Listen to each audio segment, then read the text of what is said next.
하루의 시작을 말씀으로 5월 13일 화목한 큐티 목요일에 오신 여러분들을 환영합니다. 오늘도 저를 따라서 함께 큐티를 해보도록 할게요. 먼저 기도하고 시작하도록 하겠습니다. 하나님, 오늘도 우리 눈을 열어서 주의 말씀에서 놀라운 것을 보게 해주세요. 예수님의 이름으로 기도드립니다. 아멘. 오늘의 말씀은 사무엘상 5장 1절부터 12절입니다. 사무엘상 5장 1절부터 12절 말씀 먼저 한번 들려드리도록 할게요. 블레셋 사람들은 하나님의 궤를 빼앗아 그것을 에베네셀에서 아스돗으로 가지고 갔습니다. 블레셋 사람들은 하나님의 궤를 다곤 신전에 가지고 가서 다곤 신상 곁에 두었습니다. 아스돗 백성이 이튿날 아침에 일찍 일어나 보니 다곤 신상이 얼굴을 땅에 대고 여호와의 궤 앞에 쓰러져 있었습니다. 그래서 아스돗 백성은 다곤 신상을 제자리에 다시 올려놓았습니다. 이튿날 아침 아스돗 백성이 잠에서 깨어 일어나 보니 다곤 신상이 또 땅에 쓰러져 있었습니다. 다곤은 여호와의 궤 앞에서 머리와 손이 부러져 몸통만 남은 채 문지방에 엎드려 있었습니다. 그래서 오늘날까지도 다곤의 제사장들과 아스돗의 다곤 신전에 들어가는 사람들은 그 문지방을 밟지 않습니다. 여호와께서는 아스돗과 그 이웃 백성에게 벌을 주셨습니다. 여호와께서는 피부에 종기가 나는 큰 고통을 그들에게 주셨습니다. 아스돗 백성은 그런 일이 일어나는 것을 보고 말했습니다. 이스라엘 신의 궤를 이곳에 둘 수 없다. 하나님이 우리와 우리의 신 다곤을 벌하고 있다. 아스돗 백성은 블레셋의 5왕을 모이게 하고 말했습니다. 이스라엘 신의 궤를 어떻게 하면 좋겠습니까? 블레셋의 왕들이 대답했습니다. 이스라엘 신의 궤를 가드로 옮겨라. 그래서 블레셋 사람들은 이스라엘 신의 궤를 가드로 옮겼습니다. 하나님의 궤가 가드로 옮겨진 후에 여호와께서는 가드 성에 벌을 주셨습니다. 하나님은 가드의 늙은 사람과 젊은 사람 모두에게 고통을 주셨는데 그들의 피부에도 종기가 나기 시작했습니다. 그러자 블레셋 사람들이 하나님의 궤를 에그론으로 보냈습니다. 하나님의 궤가 에그론에 도착하자 에그론 사람들이 소리를 질렀습니다. 왜 이스라엘 신의 궤를 우리 성으로 가지고 오는 거요? 당신들은 우리와 우리 백성을 죽일 참이요. 에그론 백성은 블레셋의 왕들을 다 모이게 한 후에 그 왕들에게 말했습니다. 이스라엘 신의 궤를 원래 있던 자리로 보내시오. 그 하나님의 궤가 우리와 우리 백성을 죽이기 전에 빨리 그렇게 하시오. 그들은 매우 두려워했습니다. 왜냐하면 하나님이 그들을 너무나 무섭게 심판하셨기 때문입니다. 죽지 않고 살아남은 사람은 피부에 종기가 나서 괴로움을 당했습니다. 그래서 온 성읍이 하늘을 향하여 크게 울부짖었습니다. 설명하도록 하겠습니다. 오늘 어떤 일이 일어났나요? 1절부터 2절 말씀 보니까 이렇게 되어 있어요. 블레셋 사람들이 하나님의 궤를 빼앗아 그것을 에베네셀에서 아스돗으로 가져갔다고 합니다. 무엇을요? 하나님의 궤를 빼앗아서 에베네셀에서 아스돗으로 가져갔습니다. 그리고 블레셋 사람들은 하나님의 궤를 다시 다곤 신전에 가서 다곤 신상 곁에 두었다고 합니다. 지금 하나님의 궤는 이스라엘 신에 벗어나게 돼서 블레셋에 있게 되었습니다. 그런데 그때 또 3절에서 5절 말씀 보니까 어떤 일이 일어나냐면요. 하나님의 궤가 다곤 신상 옆에 있었는데요. 3절 말씀 보니까 아스돗 백성이 이튿날 아침에 일찍 일어나서 보니까요. 다곤 신상 얼굴이 땅에 대고 여호와 궤 앞에 쓰러져 있었습니다. 마치 이 모습은요. 절을 하는 모습처럼 생겼고요. 그래서 아스돗 백성은 다곤 신상을 다시 제자리로 일으켜 세웠습니다. 하지만 또다시 이튿날 아침 아스돗 백성이 잠에서 깨어 일어나 보니 다곤 신상이 또 땅에 쓰러져 있었습니다. 그리고 이때는요.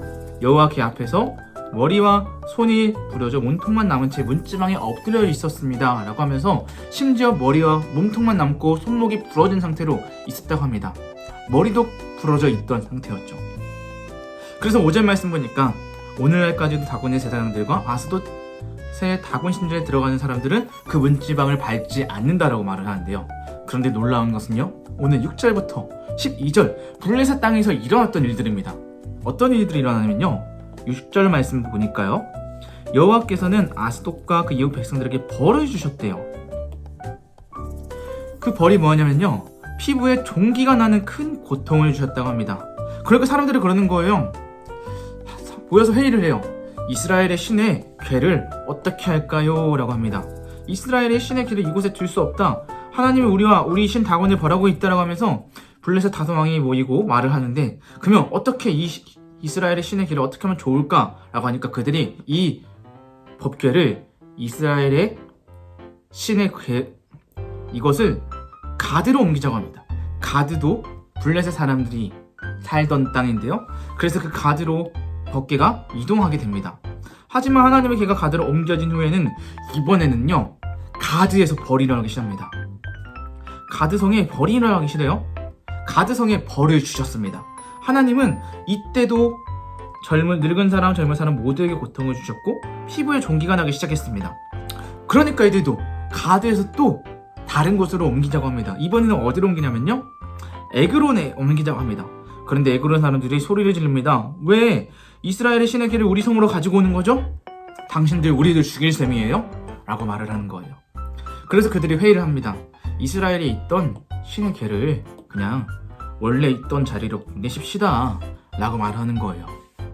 그러면서 그들이 이스라엘의 신의 궤를 원래 있던 곳으로 보내자고 하면서 오늘 말씀은 하나님의 궤가 블레셋 땅에 이동하게 되고 그곳에서 블레셋 사람들에게 재앙이 일어나는 것들로 이야기가 마무리가 되는 것입니다. 오늘 이 말씀을 통하여 저는 여러분들과 한 가지를 나누고 싶은데요. 그 한 가지가 무엇이냐면요, 하나님은 어디에서나 왕이시다 라는 겁니다. 이스라엘은요, 패배하고 하나님의 궤는 블레셋으로 옮겨졌지만 하나님은 어디에서나 왕이셨다는 사실이에요. 하나님의 궤는 다곤 신전 안에서 다곤 신상 옆에 있었지만 하나님은 다곤 신상을 넘어뜨리고 부서지게 하셨고 손목과 머리가 달린 다곤 신상을 아무것도 할 수 없게 되었죠. 하나님은 이것을 통하여서 하나님이라는 존재가 참 신이라는 사실을 알려주었어요. 하나님만이 유일한 참 하나님이시고 온전하시고 완전하신 분이시다. 하나님은 블레셋에서도 참 하나님이심을 드러냈던 거예요. 이처럼 하나님은 이스라엘뿐만 아니라 모든 곳에서 왕이심을 드러내고 있다는 것입니다. 그리고 승리하시는 분이라는 사실입니다. 오늘 이 말씀을 통하여서 어디에서나 왕이 되시는 하나님을 여러분들 마음속에 품고 살아가는 저와 여러분들이 되었으면 좋겠습니다. 이 시간 우리 함께 생각하기로 넘어오도록 할게요. 블레셋 사람들은 싸움 후에 하나님의 궤를 빼앗고 자기들의 신인 다곤 신전에 두었어요. 왜냐하면 블레셋 사람들이 섬기는 신인 다곤이 하나님보다 더 위대한 것을 보여주고 싶었기 때문이었죠. 하지만 하나님은 다곤 신상이 엎어지게 하시고 머리와 두 손목을 모두 부러뜨리셨어요. 그리고 블레셋 사람들에게는 독한 종기가 나게 하셨죠. 하나님은 블레셋 사람에게 하나님만이 참 신이라는 것을 보여주셨어요.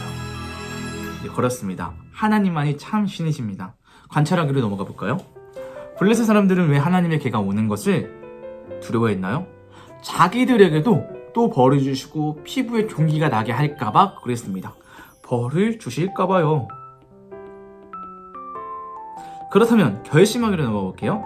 하나님 한 분만을 찬양하겠다고 결단하며 왕이신 나의 하나님을 찬양해 봅시다. 왕이신 나의 하나님을 찬양해보는 여호와 여러분들 되었으면 좋겠습니다. 기도하고 큐티 마치도록 하겠습니다. 기도합니다. 여호와만이 참 하나님이라는 것을 알고 말씀을 기억하며 순종할 수 있도록 도와주세요. 예수님의 이름으로 기도드립니다. 아멘.